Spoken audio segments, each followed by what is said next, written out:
শীতটা বেশ জাঁকালো। গায়ের হাড়গুলো সব ঠকঠকিয়ে কেঁপে কেঁপে উঠছে। ওরে বাবা, মনে হচ্ছে সেই ঠকঠকানির আওয়াজ বাইরে থেকেও লোকে শুনতে পাবে। হ্যাঁ মহারাজ, ঠিক বলেছেন। শীতের ঠেলায় কাঁপছি মোরা, লাগছে দাঁতে দাঁত। সারাক্ষণ উনুন জেলে পোহাতে হবে হাত।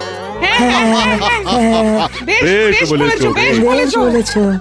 হ্যাঁ মহারাজ, হ্যাঁ, এমন শীত এই রাজ্যে বহু বছর বাদে পড়লো। চারিদিকে শুধুই কুয়াশা, রোদ যেন উবে গিয়েছে।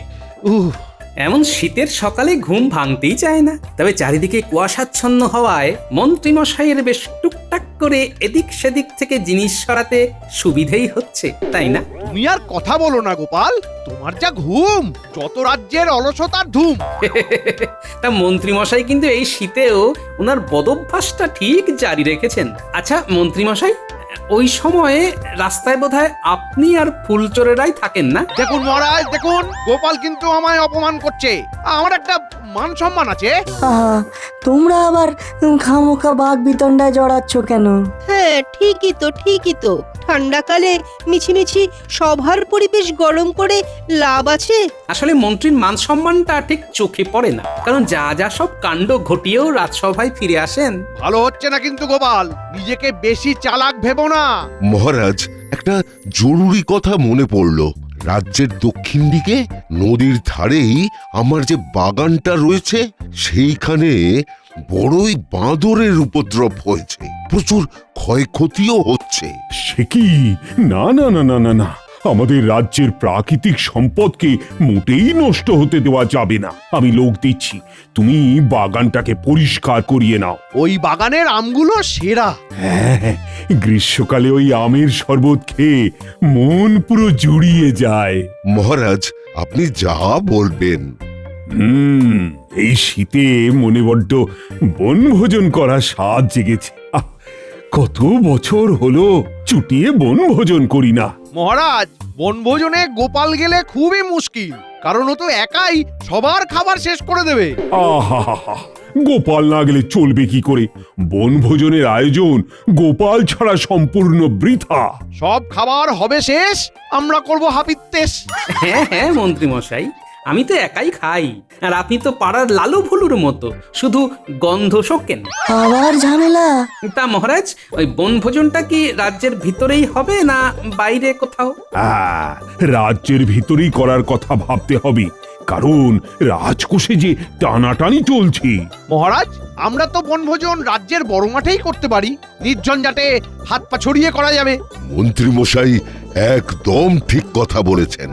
এতে আমাদের রাজ্যের বাইরে না গিয়েই কম খরচে বনভোজন হয়ে যাবে। না না না না, মাঠটা বনভোজনের জন্য খুবই অস্বাস্থ্যকর। এই গোপাল, বলো দেখি কোথায় বনভোজন করা যায়? ব্যাস, অমনি গোপালকে জিজ্ঞাসা করা হয়ে গেল। কি যে মুশকিল! কি হে বলো? এইবারে গোপাল যে জায়গাটা বলবে ওটাই মহারাজের মনে ধরবে। দেখুন মহারাজ, রাজকোষের অবস্থা খারাপ, বৈদ্যর বাগান তো পরিষ্কার করাচ্ছেনি, ওখানেই বরং বনভোজনটা করুন। এই জন্যেই তোমার এত কদর করি হে গোপাল। তোমার বুদ্ধি লাজবাব। আয়োজনে আবার বেশি দেরি করবেন না যেন। বুঝলে বৈদ্য, আমি এক্ষুনি লোক পাঠাচ্ছি বাগান পরিষ্কার করাতে। বাগানখানা সাফ হয়ে গেলে ওখানেই বনভোজন হবে। বনভোজন আমার বাগানেই হবে? আমার বাগানে তো বাঁদরের উৎপাত। ভয় পেও না, ওরা আমাকে আর মহারাজকে দেখে ভয় না পেলেও তোমাদেরকে ঠিক ভয় পাবে। গোপাল, না, বৈদ্যর বাগানখানা খুবই সুন্দর। নদীর ধারের এই টাটকা বাতাস মগজে শরীরে প্রবেশ করে মনটাকে বেশ চাঙ্গা করে দিচ্ছে।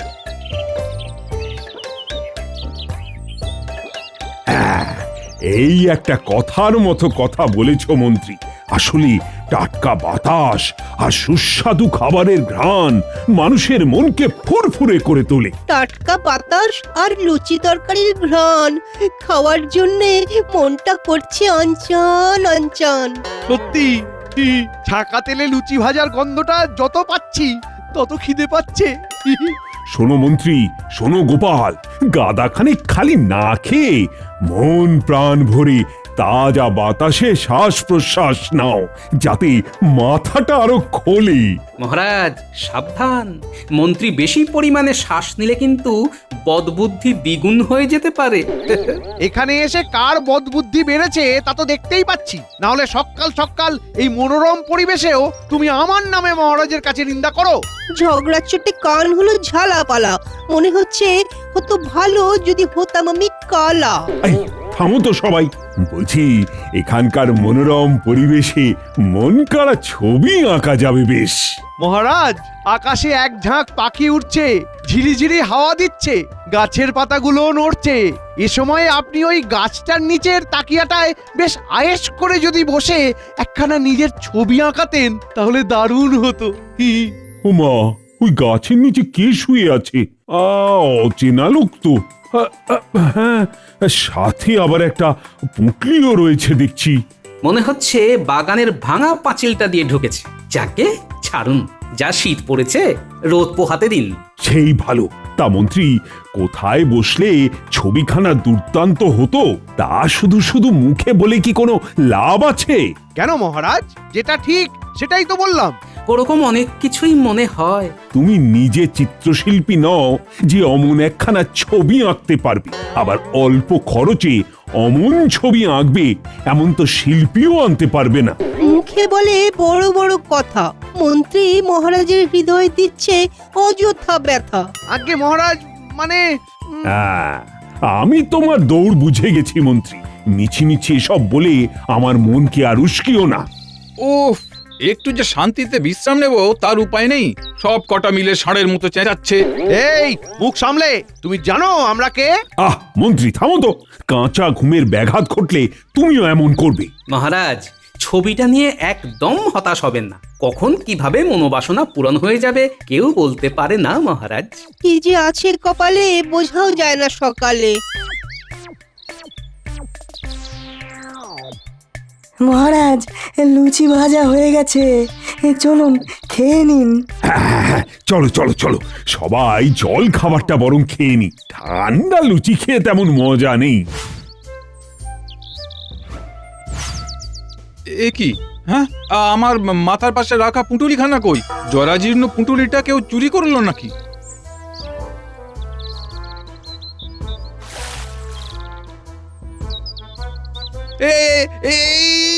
এ কি আমার আমার পুঁটুলিটা?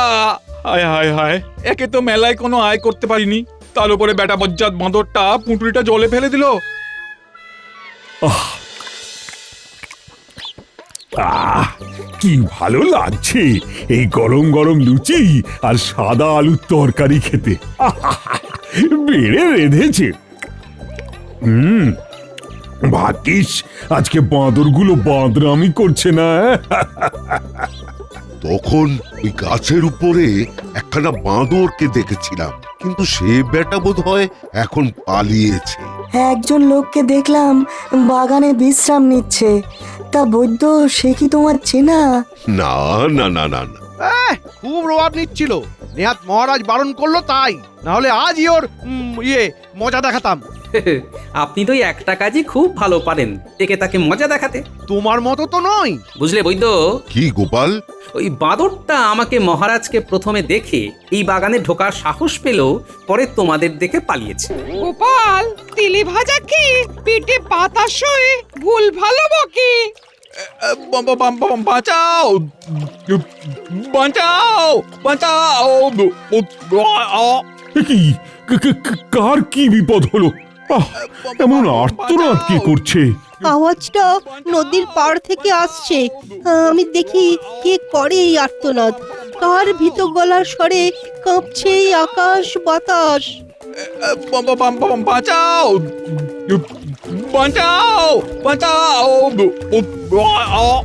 আরে, এই গাছের তলায় শুয়ে থাকা সেই লোকটা জলে ডুবে খাবি খাচ্ছে, কেমন উল্টো পাল্টা। কি বলছো? জলে পড়ে গেছে? বাঁচাও! বাঁচাও বাঁচাও মহারাজ শিগগিরই বাঁচান তাকে, না হলে আস্ত প্রাণটা যাবে জল ঢুকে পেটেও নাকে। আহ, এভাবে তো আর লোকটাকে মরতে দেওয়া যায় না। কে কিভাবে ওকে বাঁচাতে পারবে বলো? এই তাকিয়াটা ভাসিয়ে দিলে কেমন হয়? ভেলায় চড়ার মতন ভেসে আসতে পারবে। না না, লোকটা তো সাঁতারই জানে না, তার পক্ষে তাকিয়ায় উঠে আসা অসম্ভব। ওহ, এখন কি উপায় আছে গোপাল? আহাহাহা, চোখের সামনে লোকটাকে মরতে দেখবো নাকি? ভয় নেই মহারাজ, নদীর জল তেমন গভীর নয়। কিভাবে বাঁচাবে লোকটাকে? আমি এই তাকিয়া নিয়ে নিজে সাঁতরে তার কাছে যাচ্ছি। ভরসা রাখুন, ঠিক উদ্ধার করে আনবো। দেখো গোপাল, দেখো তোমার ওই বপু নিয়ে আবার তাকিয়ায় বসতে যেও না, তাহলে তাকিয়াটা আরো ভেঙে যাবে। আমি বসলে তো তাও একটু ভেসে ভাঙবে, আর আপনি বসলে তো ভাসবেই না মন্ত্রী মশাই। বাঁচাও বাঁচাও বাঁচাও বাঁচাও বাঁচাও বাঁচাও।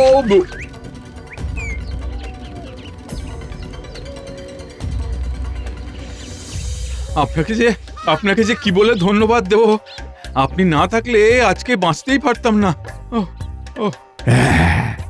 এই জন্যই গোপাল তুমি আমার গর্ব। এই শীতেও ঠান্ডার পরোয়া না করে যেভাবে তুমি ওনাকে বাঁচালে তা সত্যিই প্রশংসনীয়। আপনার পুটলিতে কি এমন আছে যা বাঁচাতে সাঁতার না জেনেও নদীতে ঝাঁপ দিলেন? মরবার শখ না হলে কেউ নদীতে এমন করে ঝাঁপ দেয় নাকি? পুঁটুলিতে আমার আঁকার যাবতীয় সরঞ্জাম আছে, যা আমার কাছে প্রাণের চেয়েও বেশি প্রিয়। কি? তবে তুমি একজন চিত্রশিল্পী নাকি? আগে হ্যাঁ। মহারাজ, এ তো মেঘ না চাইতেই জল। করবেন নাকি আপনার মনোবাসনাটা পূরণ? ওমা, তুমি চিত্রশিল্পী? বাহ বাহ বাহ! তা তুমি কি আমার একখানা ছবি এঁকে দিতে পারবে? গোপাল এই শিল্পীকে দিয়ে ছবি আঁকিয়ে নেওয়ার আগে আমাকে একে হাত করতেই হবে। কি মন্ত্রী, তুমি এবারে কিছু বলো। মন্ত্রী মনে কষছে ছক, তাই করছে না আর বক বক। বিনা পারিশ্রমিকে মহারাজের সুন্দর একখানা ছবি আঁকাতে পারলেই হলো। এক কাজ করি, আমি বরং একে আমার বাড়ি নিয়ে যাই। কি এত ভাবছো বলো তো মন্ত্রী? মহারাজ বলছি কি, এই তো একটা দুর্ঘটনা ঘটতে যাচ্ছিল। এক কাজ করি না কেন, ওকে বরং আমার বাড়ি নিয়ে গিয়ে আগে একটু সুস্থ করে তুলি। ওমা, তুমি বলছো বাড়ি নিয়ে যাবে? আগে হ্যাঁ মহারাজ, কালকে বরং ও সকাল সকাল এসে আপনার সাথে আঁকার কথাটা বলে নেবে। তা ঠিক, ওর একটু বিশ্রামও দরকার। হ্যাঁ মহারাজ। আর গোপাল, এদিকে রান্না বান্না হয়ে গেলে তুমি আমার বাড়িতে একটু খাবার পাঠিয়ে দিও, কেমন? হ্যাঁ হ্যাঁ হ্যাঁ মন্ত্রী, খাবার নিয়ে একদম চিন্তা করো না, তুমি আগে ওকে দেখো। ব্যাপারখানা কি, মন্ত্রী তো এত পরোপকারী নয়, নিশ্চয়ই কোনো ধান্দা আছে।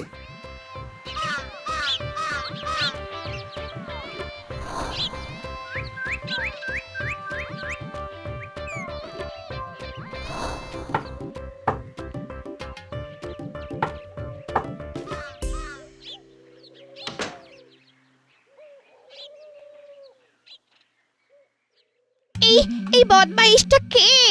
চুপ চুপ চুপ, আস্তে। এই লোকটা একজন চিত্রশিল্পী। তা আমাদের বাড়িতে এনেছো কেন? একে বুঝিয়ে শুনিয়ে হাত করে একদম বিনা পারিশ্রমিকে একখানা ছবি আঁকাবো বলে। হি হি। ও, আমার ছবি আঁকাবে বুঝি? আগে বললেই হয়। না, আগে মহারাজের একখানা ছবি বিনা পয়সায় আঁকিয়ে দেখে নি কেমন আঁকে, তারপর তোমারটা। শোনো বউ, হাতে সময় নেই। বলো শুধু একবার, কি করব? আমার কখনো গরম জামা কাপড় লোকটাকে পরতে দাও, বুঝলে? আর আর খুব ভালো ব্যবহার করো, কেমন? ওরে বেটা শয়তান মন্ত্রী, দেখো এবারে কেমন জব্দ করি তোমায়। আমার কথা শুনে তুমি যদি বিনা পারিশ্রমিকে মহারাজের একখানা সুন্দর ছবি এঁকে দিতে পারো, তাহলে চারিদিকে আমি তোমার সুখ্যাতি ছড়িয়ে দেব। বেশ তো মন্ত্রীমশাই, পারিশ্রমিক না নিয়েই একখানা দুর্দান্ত ছবি এঁকে দেবো কোন। এত সহজে রাজি হয়ে গেল, আমার মতলবটা খাটবে তাহলে। কিন্তু ছবিখানা যদি সকলের পছন্দ হয় তাহলে কিন্তু আমাকে মোহরের বদলে পৃথিবীর সবচেয়ে দামি জিনিসটা দিতে হবে। কি আবার আবার দেওয়া নেওয়া আসছে কেন? এতে আপনারই লাভ। একটা মোহরও খরচা না করে মহারাজকে একখানা দুর্দান্ত হাতে আঁকা ছবি দিতে পারবেন। বাবা, এ তো বুদ্ধিতে দেখছি বেশ শিয়ানা।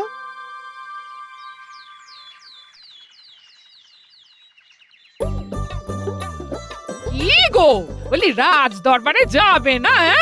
এত বেলা পর্যন্ত নাক ডাকিয়ে ঘুমোচ্ছ? না, ও সভাকবি আর বিজ্ঞানীকে বলা আছে তেমন কিছু ঘটলে বাড়িতে ঠিক খবর দিয়ে যাবে। বাবা, বলি এমন ভাব করছো যেন তুমি নবাব। বুঝতে পেরেছি, ওই কালকের বনভোজনে আজ্ঞাদা গিলে কুটে পেট খারাপ করেছো।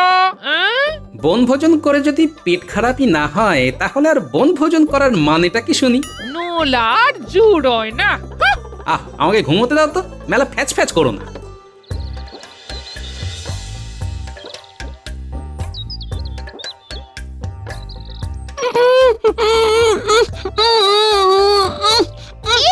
এই গুলটে, ন্যাপলার মুখ চেপে ধরেছিস কেন? ছাড় ছাড় ছাড় ছাড়।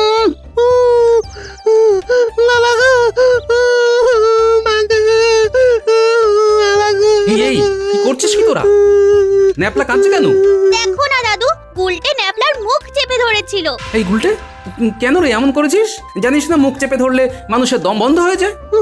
বাবা গো, মরে যাচ্ছিলাম। এমন বাজে খেলার মোটেই খেলবি না। আচ্ছা দাদু, ভুল হয়েছে, আর হবে না।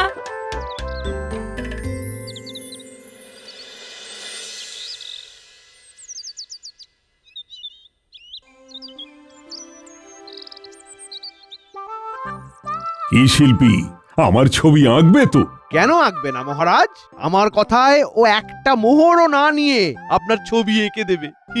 ও বাবা বাবা বাবা, তাই নাকি?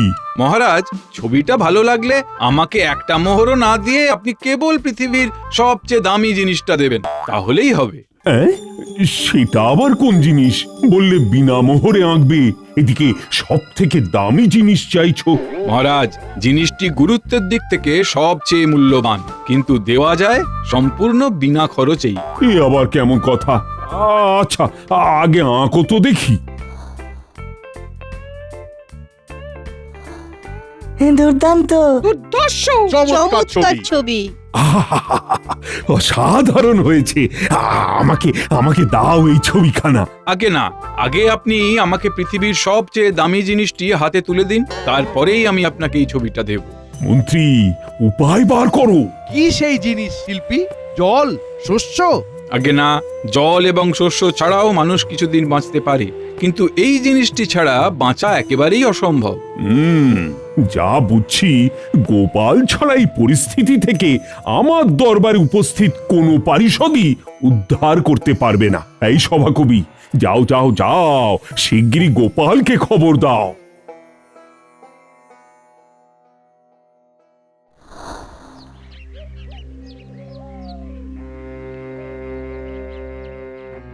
গোপাল, শিগগিরই একবার দরবারে চলো, মহারাজ তলব করেছেন। কেন, কি হয়েছে?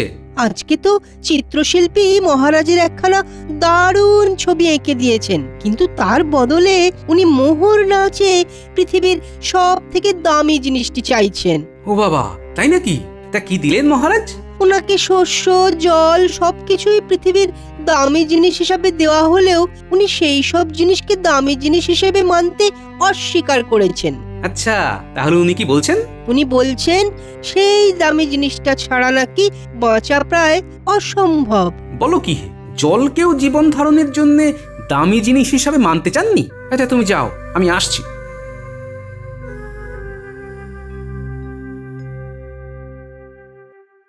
বলছি খোলা মাঠে যাও, দেখবে হাওয়া লেগে মাথাটা পরিষ্কার হয়ে যাবে। হ্যাঁ, আর হাওয়া? এই এক মিনিট, কি বললে? খোলা মাঠের হাওয়া খেলে বুদ্ধি খুলবে? হ্যাঁ গো, বলি এই বুড়ো মাঠে গেলে হাওয়ায় তোমার চুল না উড়লেও মাথাখানা ঠিক খুলবে। হাওয়া হাওয়া। আচ্ছা, তখন ন্যাপলার মুখ চেপে ধরাতে ওর শরীরে হাওয়া ঢুকছিল না, যার জন্য ও হাঁসফাঁস করছিল। তা নিঃশ্বাস না নিয়েই ভূতেরাই কেবল থাকতে পারে, মানুষ কি পারে? তবে কি এই পৃথিবীতে হাওয়াই সব থেকে জীবন ধারণের জন্য দামি জিনিস? তাই হবে, কারণ হাওয়া বা বাতাস না ঢুকলে তো মানুষ দম আটকে মরে যাবে। বাবা, বুঝে গেছি গিন্নি, বুঝে গেছি, সব বুঝে গেছি। সবই দেখছি আমার রান্নার গুণ। বাইরে যেতে হলো না, ঘরে বসেই বুদ্ধি খুলে গেল। হ্যাঁ,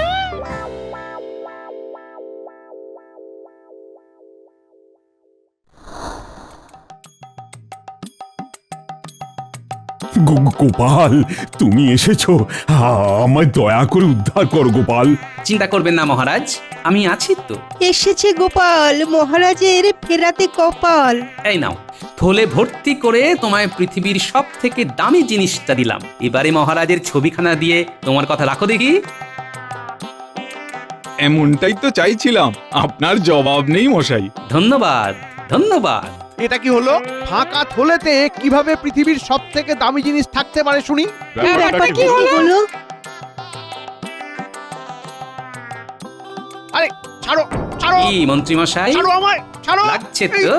ছাড়ো। দম বন্ধ হয়ে যাচ্ছে, হাঁসফাঁস ছাড়ো। করছেন? এইটাই হচ্ছে আসল কথা। আপনার নাক গলা টিপে ধরলে আপনি দম আটকে মরে যাবেন। দেখুন, দেখুন মহারাজ, দেখুন গোপাল প্রকাশ্যে খুন করছিল আমায়। খুনে গোপাল, একটা খুনে গোপাল। অতটাও মন্দ নয় গোপালের কপাল। হচ্ছেটা কি?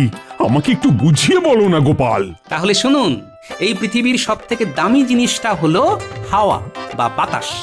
কি? পৃথিবীর সব থেকে দামি জিনিস হাওয়া বা বাতাস? যা পারছো বলছো?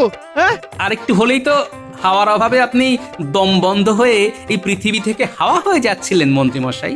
আশা করি এবারে টনকটা নড়েছে। বাবা গো, আর একটু হলেই প্রাণটা যাচ্ছিল। ও, হাওয়া বাতাসই সব। হ্যাঁ, হাওয়া বাতাসই সব।